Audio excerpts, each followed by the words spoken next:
आङो गिबियावनो बयनिसिमबो गोसो गोरबोनि अननाय आरो सिबिनायखौ बावहरबाय आरो बिसेसके आइजो नोंथांमोननो दिनै इन्टारनेशनेल वमेन डे मुलुगनां आइजो सान आरो बे गोथार साननि गाहाम हामलायनायखौ आं बावहरबाय आरो मुलुगनि आइजोफ्रा जोंनि बर' माहारिनि आइजोफोरजों लोगोसे मुलुगनि आइजोफ्रानो आरोबाव गोख्रों जानो हाथों जौगाथों आइजोफोरनि सायाव जिफोर बायदिसिना जेंना नुजायो बायदिसिना थासारि नुजायो आरो आइजोफ्रा जिफोर दुखु खैफोदाव गोग्लैनांगौ जायो बिनिफ्राय अराय सम उदां जानानै मोजाङै थांनानै थानो हाथों बिनि थाखाय आङो अबंलावरिनि खाथियाव आर'ज गाबबाय।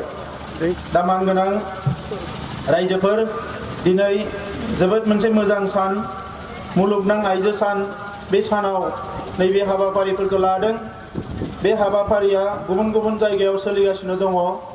दा जोङो गोबाङानो मिथिगौ गोबाङानो मिथिया जे बे सानखौ मानो खुंनाय जायो। बे साना बेसेबा बोसोर सिगाङावनो बे आइजो सानखौ मुलुगाव खुंनो जागायदों। खामानि मावनानै जाग्रा आइजोफोरनि सायाव माखासे मानसिफ्रा एबा जाय ओनसोलफ्राव जाय जायगाफ्राव आइजोफ्रा खामानि मावनानै जायो बेवहाय आइजोफोरखौ गोबां खस्थ' होनाय एबा एक्सप्लइट खालामनाय माखासे थासारिफ्रा गोदोनिफ्रायनो सोलिबोदों। सरासनस्रायै आइजोफोरखौ समाजाव एसे लोरबां थाखोनि होननानै हमना लायोमोन मानसिफ्रा मोनसे समाव आरो बिनिखायनो जे आइजोफोरखौ गुबुन गुबुन हादोरफ्राव मुलुगनि गोबां खामानियाव बाहायो आरो नांगौ बायदियै आइजोफोरा जि मान बान्था एबा मान मोननांगौ बेखौ मोननो थाङा। दा बिनि थाखायनो मुलुगनि आइजोफोरखौ जौगाहोनो थाखाय आरो आइजोफोरनोबो जे मोनसे जिरायनाय नांगौ आजिरा नांगौ दा बेबायदि खोथाफोरखौ साननानै बे सानखौ थिग खालामनाय जादोंमोन। दा दिनै बेनो मुलुगनां मोनसे आइजो सान महरै मुलुगाव दिनै बयबो बेखौ गनायनानै लाबाय आरो दिनै बयबो बे सानखौ फालियो। दा जोंबो फालिदों एसे गोबाव जाबाय मानोना जोंनि आइजोफ्राबो बायदिसिना जेंनानिफ्राय दासिमबो उदां नङा। आथिखालाव जौ लोंनाया एसे खमायबाय ओंखायनो न'खराव डमेस्टिक भायलेन्स होनना बुङो इंलिसाव माने न'खराव माने बुलायलायनाय न'खराव बिसि फिसायनि बुलायलायनाय मोनसे थासारि जोंनि बर' न'खरफ्राव गोदो सोलियोमोन। दा जथेस्थ' खमायबाय नाथाय दाबो एफा एनै जायोबो जानो हानाय गोबां जायगायाव जोङो मिथिस'वा। दा बे डमेस्टिक भायलेन्स न'खराव जे फिसा फिसौ खोथाफोरखौ लाना दान्थे बिदान्थे जालायलायो आरो बेखौनो बुलायलायनायनि महर लायो बिनिफ्राय जोङो उदां जानांगौ। दा बेल' नङा न'खर गंसे सामलायनायाव समाज मोनसे जौगानायाव आइजोफोरनि बिहोमाया जेब्लायबो गोजौआव नाथाय बेखौ जोङो मालाबाबो रायखाङा। हौवाफ्रा जि मावबाबो बेखौ नुसारो आरो बिनि माने रिकगनिसनखौ बे जे मावदों बिनि फिथाइखौ एबा बिनि मानखौ बियो मोनो नाथाय आइजोफ्रा गोबां खामानि मावनानैबो बिनि मानखौ मोना।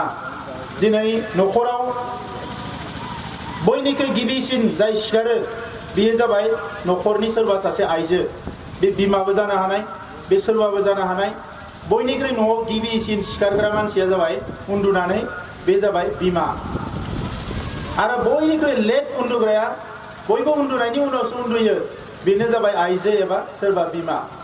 मानो गिबियावनो सिखारनानै सिथ्ला सिबनाय साहा फुदुंनाय गासैबो खामानिखौ आइजोआ जागायो आरो मोनायावबो बयखौबो ओंखाम जाखांहोजोबनानै माने न'खरखौ साखोन सिखोन खालामनानै लेट उन्दुनायानो जाबाय आइजो।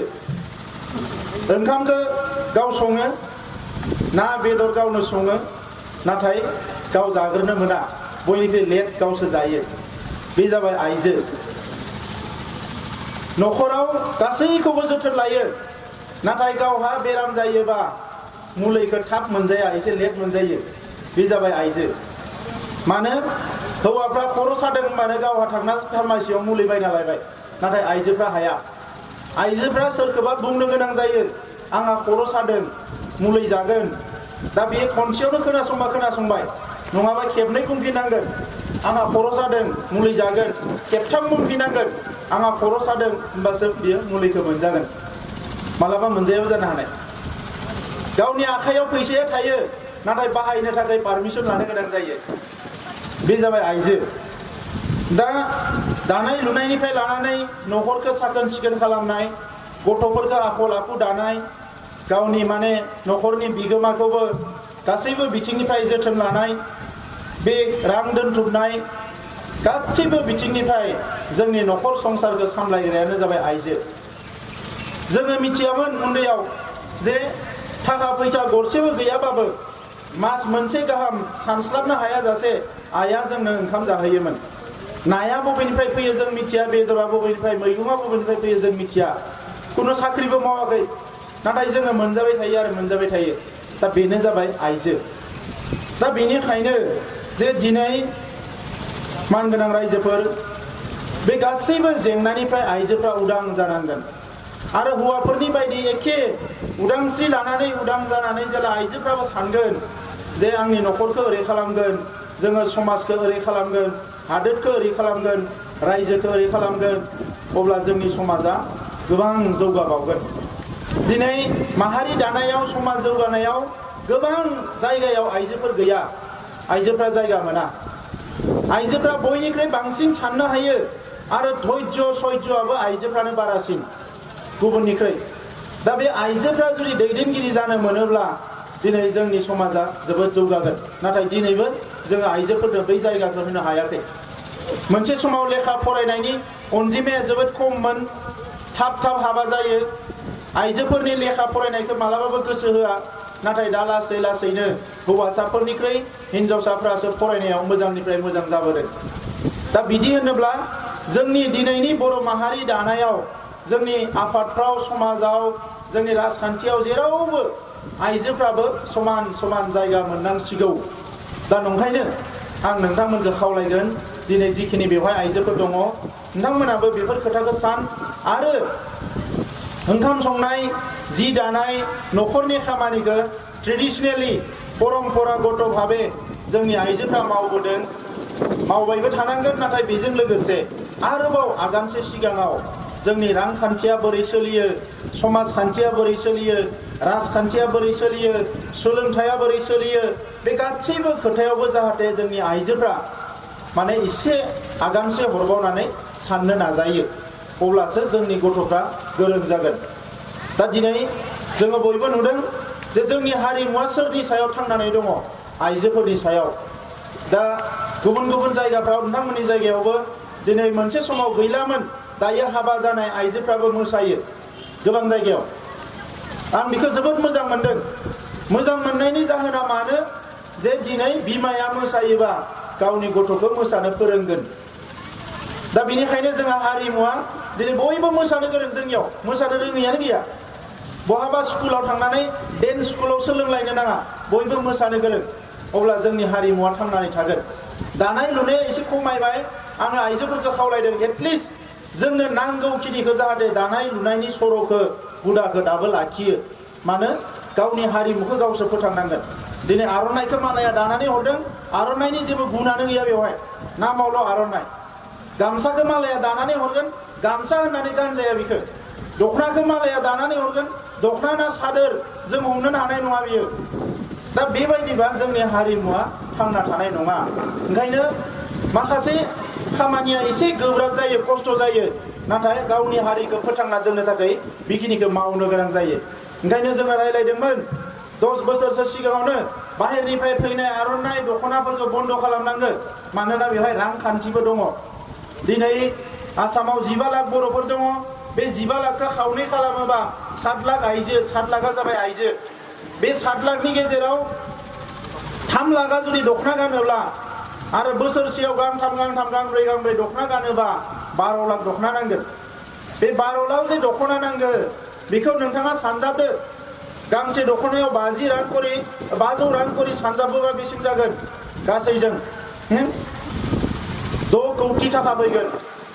6 कौटि थाखा जोंनि मानसि, जोंनि न'खरावनो फैगोन बे फैसाया। गामसा गाननाय हौवाफ्रा गामसा गानो, बे गामसाखौ जुदि जों दायोबा 3 लाख हौवाफ्रा जुदि गामसा गानोबा, बे गामसाखौ दिनै गांब्रै गांबा गामसा नांगौबा बेवहायबो गामसा गांसेनि दामा 200-300 थाखाबा जोंनियाव बेवहायबो करोड़ थाखा फैगोन। आरो बेखौ सोरबा बर' आइजोआनो मोनगोन। ओंखायनो नैबे जिखिनिखौ जों एकदम गावनो लाखिनानै मावनानै जानो हायो बेखौ मालायनो हगारनो नाङा। आरो आं हौवाफोरखौबो खावलायदों न'आव थानाय समाव जोङो गामसाखौनो गाननांगोन। बाहेरायाव थाङो अफिसाव थाङो बे गामसा गाननो हाया बे जुदा। ओरैनोबा जोङो नर्मेल गामसाखौनो बाहायोबा खामानि मावनोबो मोजां, गासैयावबो मोजां आरो जोंहा मोनसे कालसाराबो बेरखांनानै थायो। दा बे बिथिङाव नोंथांमोना नोजोर होनांगौ आङो खावलायबाय। गुबुन मोनसेया जाबाय निउट्रिसन, दोगोन मोजां देहानि थाखाय मोजां आदार जानाय। दिनै जोंनि बर' समाजाव जोंनि हौवाफ्राबो बिराद लोरबां जाबोनो हमदों। मानो? जोंनि जानाय आदारनि सायाव जोंहा सांग्रांथि गैया। जोङो ओंखाम जायो, एखमबा मोनोबा बेदर जायो, बिनि बादै गाइखेर लोंनाय, फिथाइ सामथाइ जानाय, मोजां मुवा बेसादफोर जानाय भिटामिन गोनां बेफोरो जोंनियाव गैया। जायनि थाखाय गथ' जोनोम होनो समाव गोबां आइजोफ्रा थै गैया जानानै थैयो। बेबायदि माखासे बेरामा दाबो जोंनि ओनसोलाव सोलिदों। गोबाव सम जाबाय। सानसेखालि आङो नलबारियाव ओरै सुबनखाता थिंजायनि सासे आइजो लोगो मोनदोंमोन हस्पिटालाव नलबारियाव। आंबो माबा मोनसे बेराम नायजानो फैदोंमोन आरो बेवहाय गथ'खौ बामनानै सासे आइजोआ थेन्थावबाय थादों। गथ'खौ बामदों, गथ'आ उन्दुलाङाखै, नाथाय बिमायासो उन्दुलांबाय थादों बेन्सआव जिरायनानै। गोबाव सम जिरायनायनि उनाव माबा माबि सानफ्लांबाय थायो आंबो। उनाव आङो बोरैबा गोसोखांनानै सोंनायसै जे नों बबेनि होननानै।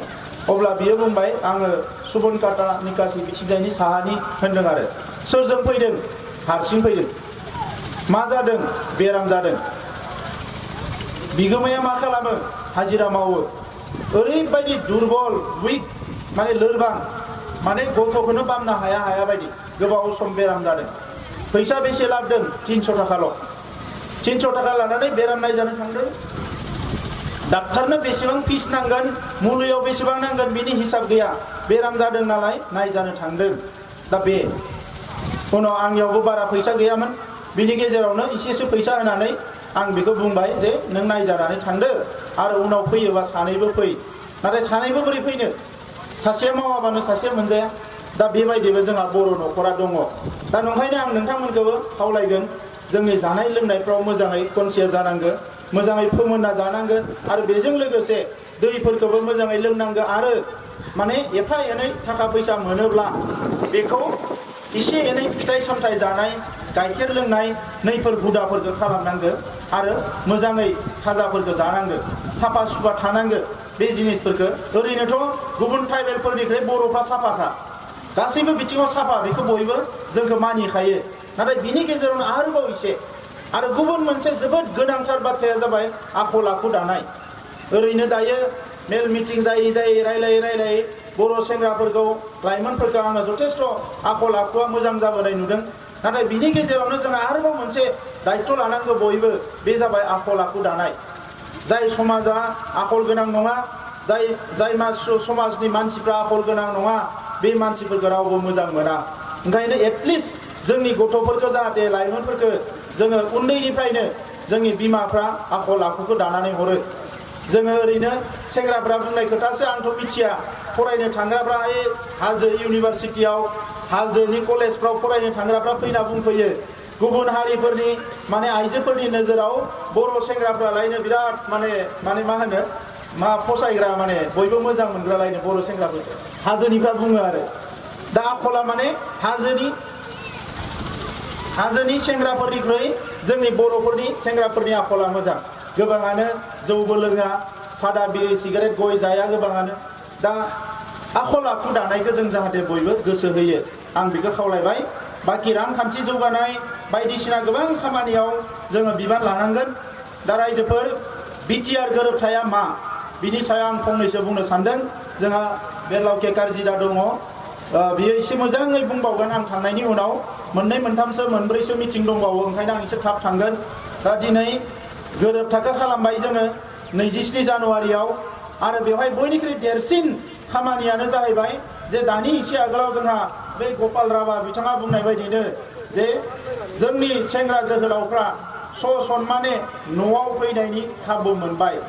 बेसेबा बोसोर दावहा नांनानै आर्मि पुलिसजों खस्थ' मोननानै गोबाङानो थैबाय, गोबां न'खरफ्रा जोंहा पुलिस मिलिटारिजों गाख्रेब जाबाय, खस्थ' मोननांबाय।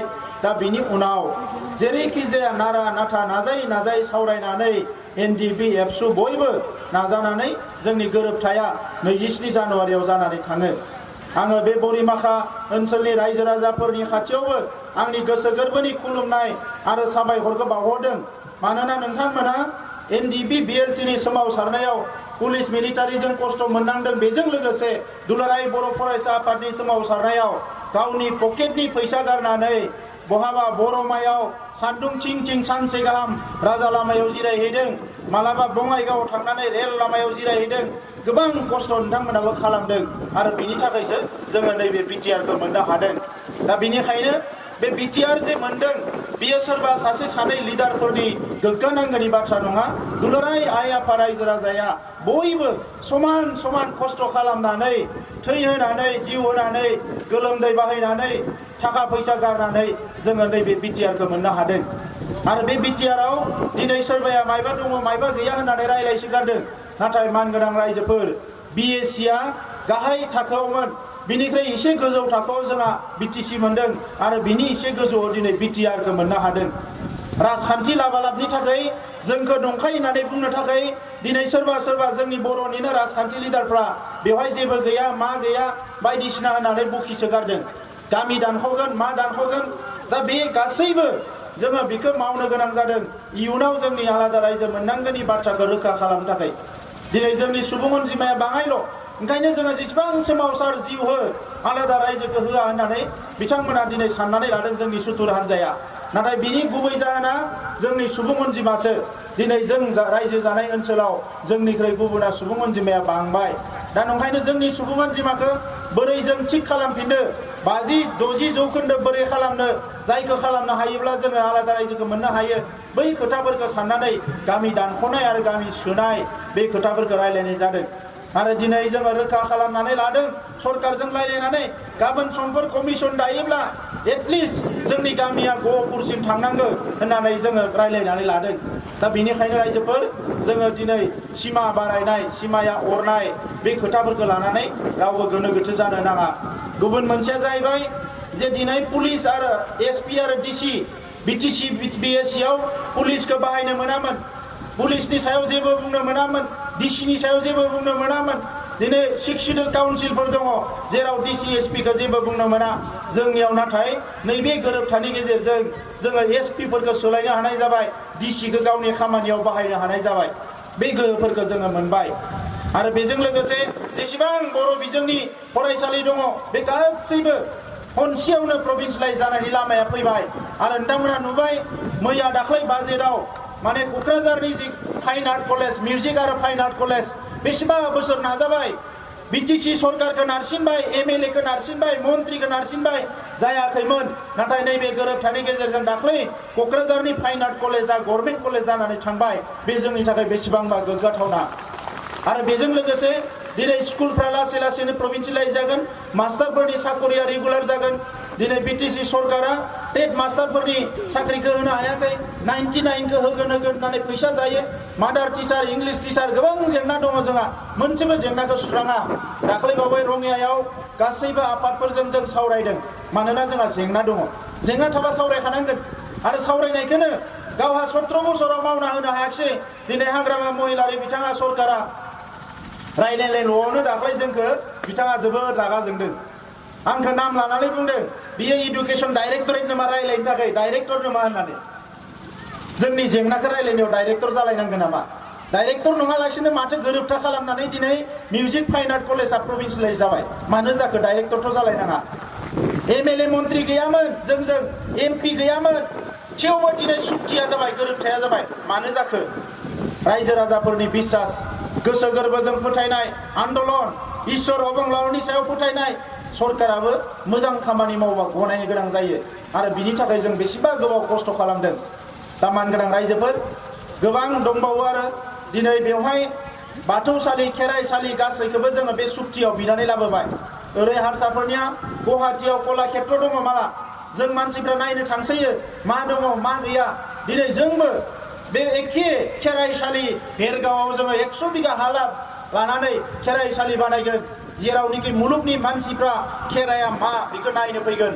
फुंनि मोनानि खाम सिफुं जथानि बेवहाय सोदोबा रिंबाय थागोन जोङो खेराइनि बायदिसिना मुद्राफोरखौ बेवहाय गिदिर गिदिर बानायनानै दोनगोन नैबे खेराइ नैबे बर' हारिनि गुबै हारिमु बाथौसालि जागोन बे कुमारिकाटायाव बेबो इन्टारनेशनेल थाखोनि जानांगोन सारा इन्डियानि बर'फोरखौ दिनै बबेयाव रायजो जाना दङ राव थुनलाइ हारिमु रिसार्च खालामनो हानायनि सुबिदाया नैबेनि गेजेरजों फैबाय दा बेजों लोगोसे रायजोफोर बेसेबा बोसोर बड'फा उपेन्द्रनाथ ब्रह्मआनो बै समाव बिलांदोंमोन सेन्ट्रेल इउनिभारसिटि BSc नि समावबो जायाखिसै BTC नि समावबो जायाखिसै दिनै जोङो नैबे गोरोबथायाव बड'फाया बिजिरनायखाय बड'फानि मुङावनो बड'फा उपेन्द्रनाथ ब्रह्म सेन्ट्रेल इउनिभारसिटि बर'मा मसलपुर बे एरियायाव बिनानै लाबोनो हाबाय बेवहायनो बहाबा हा नायनानै बर'मा मसलपुर बोरिमाखा जेराव दङ जों बे जायगायावनो मोजाङै रायलायजोबनानै बानायनांगोन जोंनि जायगायाव गाबोन सेन्ट्रेल इउनिभारसिटिया जायोबा इन्डियानिल' नङा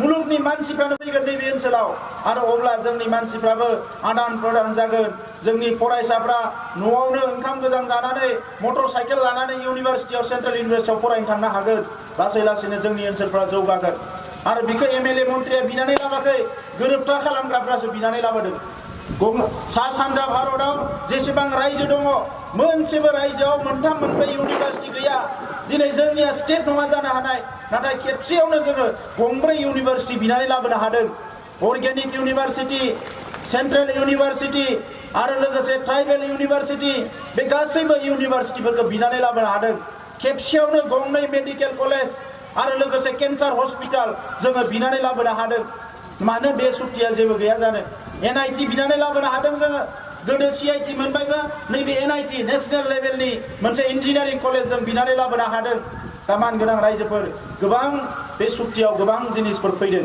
दिनै साख्रि मोननायनि खोथा आर्मि पुलिस पेरामिलिटारि जों गभर्नमेन्टखौ बुंदों खमसे खम 5 बोसोराव 10,000सो बर' लाइमोनफोरखौ डिफेन्सआव सोनांगोन होननानै मानोना जोंनिया लेखा फरायनायाव एसे खम जोङो गभर्नमेन्टखौ आरो नारसिनबाय थागोन जोङो गारा बिखौ सुक्तिया जाबाय नालाय जों नारसिनबाय थागोन आरो बावैसो सुक्तिफ्रा लासै लासैनो माने मा मोगथाङाव महर मोननो हमबाय डाइरेक्टरेट बेसेबा गोबाव आन्दोलन खालामबोबाय जायाखै MLA मन्थ्रिया मावनानै होआखै गोरोबथा जानाय लोगो लोगो दाख्लै बाजेटआव जोंहा बर'नि डाइरेक्टरेटआबो जाखाबाय पास जाबाय दा बे लासै लासै जालांजोबसिगोन दा नंखायनो रायजोफोर मावनो गोसो थायोबा गासैखौबो मावनो हायो नाथाय जोंनि लिडारफ्रा मावनो गोसोआनो गैया फुंनि मोनानि जानाय लोंनायावनो बेस्थ' थायो सान हाबस्लाबबोना माने खर'आ गिदिंग्रा जायो बेवहाय मा खामानि मावनो 32 लाख रायजोखौ खुंनांगो काउन्सिल जिरायो घन्टासेल' क'क्राझाराव बोसोरसेयाव घन्टानैल' काउन्सिल जिरायो 40टा डिपार्टमेन्टखौ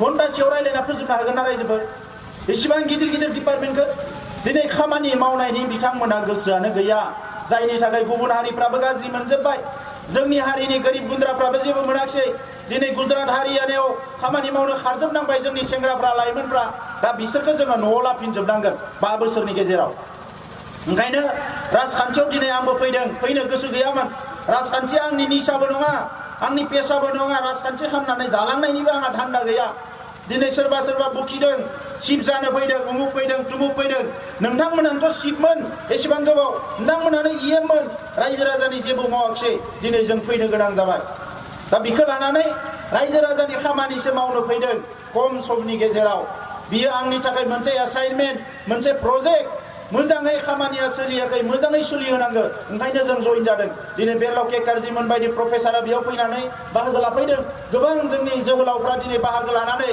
जोङो बेखौ राजखान्थिखौ थिग खालामनांगोन जाहाथे आइ आफा रायजो राजाया एसेबां खस्थ' खालामना माबा नङा माबा मोनसे मोननो हायो आरो मावनो हाथारो मानगोनां रायजोफोर दिनै जोङो स्टाडि खालामनानै नायजोब्बाय मावनो हाथारो भारत सरकाराबो फैसा हरो आसाम सरकाराबो फैसा हरो बे फैसाफोरखौ लानानै मोजां मावनो गोसोबा गोदो बुंदोंमोन हाग्रामा महिलारिया मडेल BTC बानायगोन मावथारनायबा हामारगौमोन नाथाय मडेला BTCया जायाखिसै गावासो जाबाय जेसेबां नांगौ गावनिखौ बानायजोबनानै लाबाय फैगौ 14 पुरुष जानो हानाय बानायजोबना लाबाय मडेला ओरै जायाखिसै दा नंखायनो जों बुंदों बिथांनि मडेल BTCया जायाखिसै खिन्थु जों मडेल BTR बानायगोन आरो बेबो 17 बोसोर नङा 5 बोसोराव बानायगोन जोङो 5 बोसोराव खामानि मावनो गोसोबा हायिनि जेबो खोथा गैया दा नंखायनो रायजोफोर आं गोलाव खोथा बुंला दिनै क'क्राझाराव थांनानै अफिसार लोगो हमनो हाया बिनि दरखं फाइल मोनसे बिनिफ्राय बैयाव थांनांगौबा गोबां फैसा होनांगौ ओंखायनो गोदान सरकाराव रावबो रायजो राजाफ्रा क'क्राझाराव थांनानै एप्लिकेसन हैनो नाङा गावनि न'आवनो गावनि गामियावनो कम्पिउटाराव लेपटपाव इमेल खालामनानै रिसिभ माने मा खालामनो गावनि गांनाय उखैनायखौ डाइरेक्ट हरनो हागोन आरो बिनिफ्रायनो सरकारा रेसपन्स खालामगोन गासैबो 3 मासनि उनाव जनता दरबार जिरायगोन रायजो राजाफोरनियाव फैनानै बेबायदिनो मिटिं जिरायनानै जोंनि एमसिएलए जाय जागोन बेवहाय जाय इएम जागोन जिरायनानै रायजो राजाफोरखौ सोंनांगोन मा मा अभाब अभियोग मास मोनथामनि गेजेराव गोदान सरकाराव जाहाथे रावबो होसोनानै थांनो गोनां जाया बिनिफ्राय जेसेबां दासिम थाखा फैसा जाबाय बे गासैखौबो सिबिआइ लागायनानै इनकुवारि खालामजोबनांगोन मानोना बे रायजो राजानिसोमोन आइजो दिनै आइजो सान जोङो लुबैदों दिनैबो बिटिसिआव आइजो सासे गैया ओंखायनो जोङो नैबे गोदान सुक्तियाव खालामदों इलेक्सनाव गेलेनो मोनदामोन सानै सानै आइजोआ मोनफ्रोमबो इलेक्सनाव नमिनेटेड जानानै थांनांगोन इलेक्सन जाखांनायनि उनाव जाहाथे आइजोफोरनि भइसआ रिप्रेजेन्ट जायो आरो भिसिडिसि इलेक्सन जायोबा 33-40 जौखोन्दोसो आइजोफ्रा मोनफ्रोमबो भिसिडिसिआव बाहागो लानांगोन आरो गोदान सरकार फैनायनि उनाव इलेक्सन जानायनि सिगाङाव भिसिडिसि दानो गोनां जायोबा गोबां भिसिडिसिआव जों आइजोफोरखौ सोनांगोन अब्लासो जोंनि जौगानाया समान समान जागोन दा मानगोनां रायजोफोर आं बुंदों जे 1 भट 1 सेन्स आरो मा 1 जब इंलिसाव मोनसे भट होगोन नोंथाङा मोनसे सोलायनाय लाबोगोन आरो मोनसे खामानि मोननांगोन थांना थानांगौबा खामानि मोननांगोन जोंनि स्ल'गाना बे 80 भट 80 परिबर्तन आरो 80 संस्थापन बे जाबाय जोंनि खामानि ओंखायनो आं नोंथांमोननो कार्ड हरगोन कार्डखौ बयबो न' राननानै हो साफ्रोमबो मानसिनो गावबो ला आरो सरकार दाखांनायनि उनाव बे कार्डखौनो लानानै जों सावरायगोन जे जोङो माबायदि खामानि होनो हायो गभर्नमेन्ट साख्रि होनो हाया नाथाय गोबां लामा दङ होनो थाखाय गोबां लामा दङ गभर्नमेन्ट साख्रिबो होनो हायो दिनै डिग्री पास गोबां सेंग्रा सिख्लाफोर दङ दिनै साख्रि लानो हाया मानो 5 लाख 10 लाख 9 लाख 15 लाख नांगोन साख्रि मोनसेयाव गावनि बिदा फंबायनिखौनो बेबायदि दाम दर खालामजोब्बाय